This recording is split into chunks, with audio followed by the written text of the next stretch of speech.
तुलसी नगर स्थित सप्तम लाइन थिबा राधाकृष्ण मंदिर 10तम वार्षिक उत्सव पालन करा जायछि।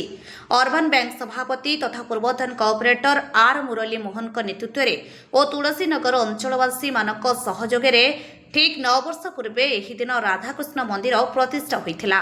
एही वार्षिक उत्सव रे मंदिर परिसर रे मंडल पूजा और होमयज्ञ करा जायथिला।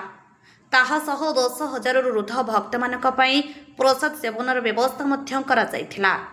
एही उत्सव अवसर रे मुख्य अतिथि भावे पूर्वतन विधायक तथा बीजेडी सभापति रमेश चंद्र चाउ पट्टनायक, महानगर निगमर मेयर संघमित्रा दलई, ब्रह्मपुर विधायक प्रतिनिधि अशोक शुक्ल, बीजेडी वरिष्ठ नेता भीमसेन दलई, 15 वार्डर कोऑपरेटर आर पावानी और बहु कोऑपरेटर मध्य योगदान थिले। सेहीपरि अर्बन बैंकर समस्त निर्देशक माने योगदान देइथिले।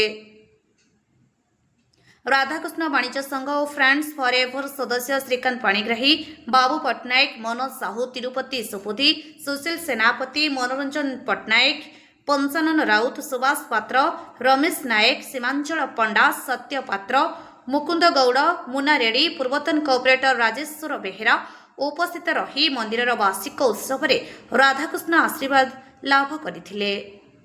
देखो आज तुलसी नगर सप्तम लाइन ठारे राधाकृष्ण मंदिर जोड़ा कि प्रत्येक वर्ष भाया आज वार्षिक उत्सव 10तम वार्षिक उत्सव अनुष्ठित होती।